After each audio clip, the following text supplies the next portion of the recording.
Hola, muy buenas. Mi nombre es Jerica Muñoz. Les voy a estar mencionando o hablando sobre lo que es los contratos de trabajo. Se dice que un contrato de trabajo es un acuerdo que hay entre una empresa y un trabajador al que se le está prestando o el trabajador presta un servicio, y esto por medio de una remuneración que sería un salario. Existen elementos básicos de un contrato de trabajo donde se dice que son tres, que sería una prestación personal, que se hace por remuneración y por medio de la subordinación. Entonces dice que por prestación personal es que se establece que una persona preste este servicio que se realiza, tiene que ser de forma directa, o sea, una misma persona tiene que realizarlo y tiene que ser una persona física. En la subordinación se entiende que es un aspecto como un deber de obediencia que el trabajador le debe al patrono en aspectos laborales. Y la remuneración es donde se entiende que el empleado recibe una cantidad de dinero por el trabajo que ha realizado hacia el patrono. Hay diferencias entre lo que es un asalariado y lo que es una persona que realiza servicios profesionales. Por ejemplo, un asalariado es aquella persona que da servicios en una institución, en un edificio del empleador. Realiza tareas que son instrucciones bajo el mandato de una persona, o sea, bajo la supervisión de una persona. Trabaja con las herramientas del empleador, trabaja también bajo una metodología de horas o un tiempo establecido que sería un horario de trabajo, y se le reconoce también pagos que les llaman pagos en especies, que pueden ser alimentación, transporte, vivienda o hospedaje. También se reconocen los derechos de ley, por ejemplo, el que es un día por semana de descanso, y el que es anual, que serían las vacaciones. Esos son algunos de los asalariados. Y en la parte de los servicios profesionales, quiere decir que tiene su propio edificio y es su propio negocio, entonces por ende su propio jefe. Dice que asume todas las responsabilidades, tiene la libertad de contratar personas externas para cumplir ciertos trabajos, puede tener un trabajo aleatorio junto con otro, realizar dos trabajos en conjunto. Puede o proporciona los materiales propios para ellos trabajar. También proporciona sus propios equipos y maquinarias, entre otras cosas, que ya son directamente como un servicio profesional y es desarrollado en un edificio totalmente aparte de donde está prestando el servicio. También quería comentarles, existen varios principios de la Constitución laboral, sin embargo les voy a mencionar 6. El primero sería el principio de la igualdad. Se dice que toda persona es igual ante la ley y no podrá practicarse ningún tipo de discriminación alguna hacia la dignidad humana. La legislación tiene como último fin que haya igualdad entre los patronos y los trabajadores. ¿Cómo sucede esto? Por ejemplo, el patrono tiene la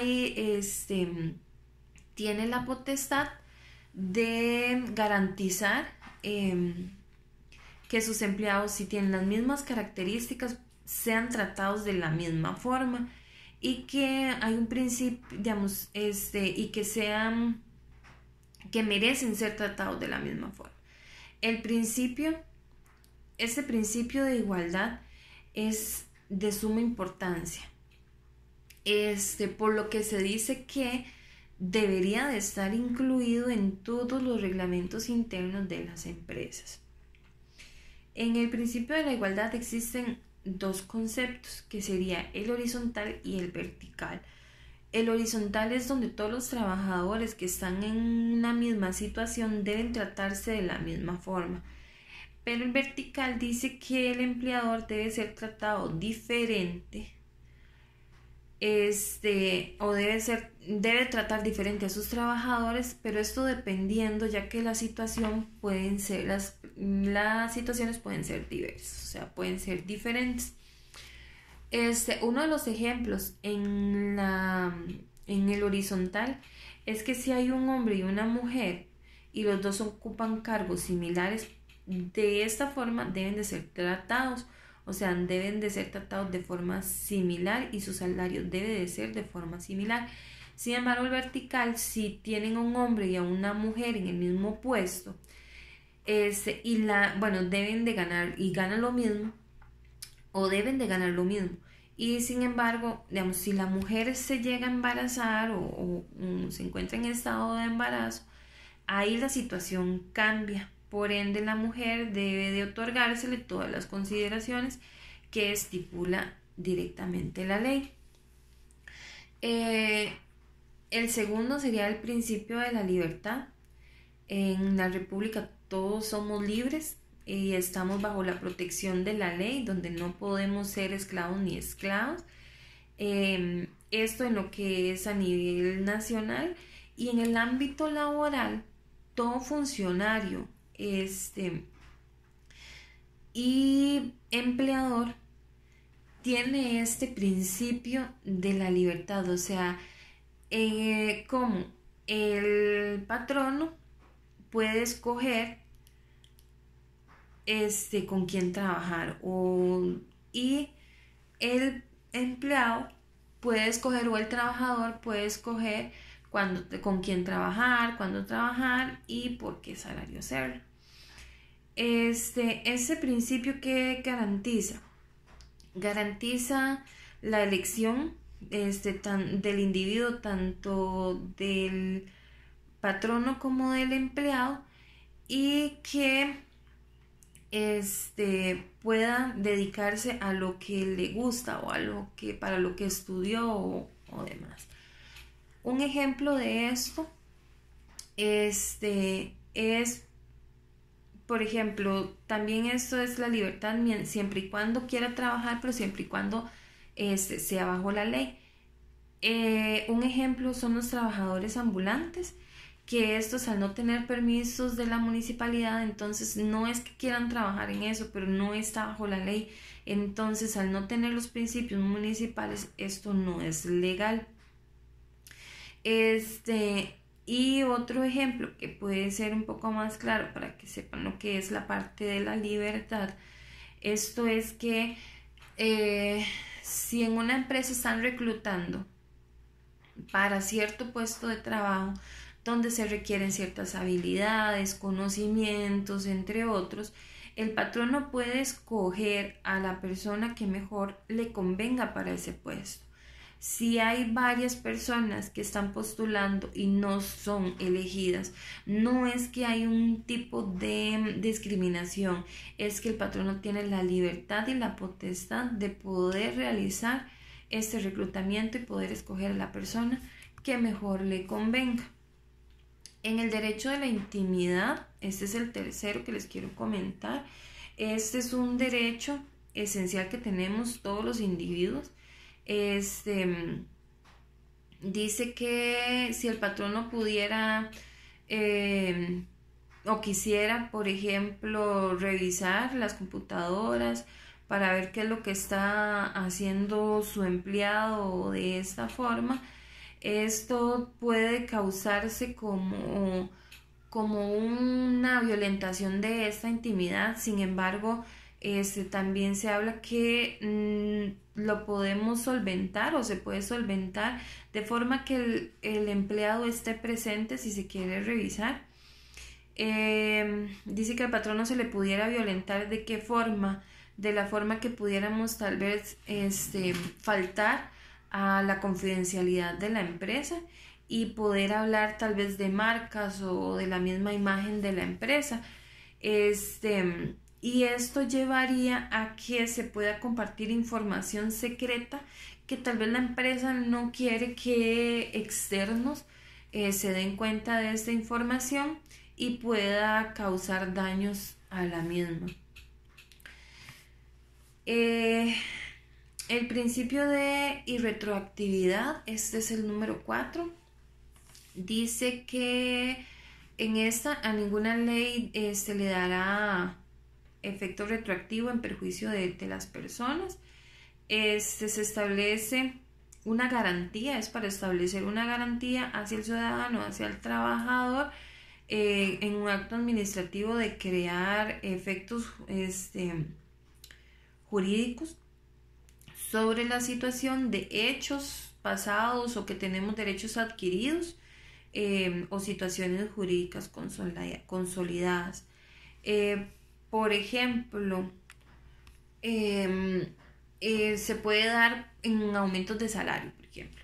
Entonces, un aumento de salario, si yo estoy ganando 700,000 colones y se me realiza un aumento de dicho salario y me quedan 1,000,000 de colones, si yo bajé el rendimiento, me catalogan, digamos, por algo así, digamos, que bajara, no sé, lo que estamos hablando como del rendimiento y quisieran devolverme 700,000 colones, la ley no lo permite, la ley me ampara, entonces no tendría que hacerse de otro estilo, por ejemplo.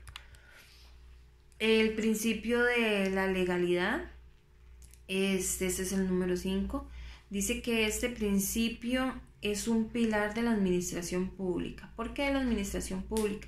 Porque los trabajadores públicos o los funcionarios públicos son simples depositarios de la autoridad y están obligados a cumplir los deberes que la ley les impone. A estos trabajadores se les limita la libertad debido a que se deben al servicio público. Entonces, uno de los ejemplos es, por ejemplo, que un funcionario público debe de rendir cuentas a todos los ciudadanos, en cambio que un trabajador privado solamente le debe de dar cuentas a una jefatura en sí. En cambio que el trabajador público todo el mundo lo ve y todo el mundo lo conoce y se debe debe tener estos lineamientos directamente al sector público. Principios del Estado del patrono único, este sería el 6º del que les voy a hablar. Este es un principio muy interesante.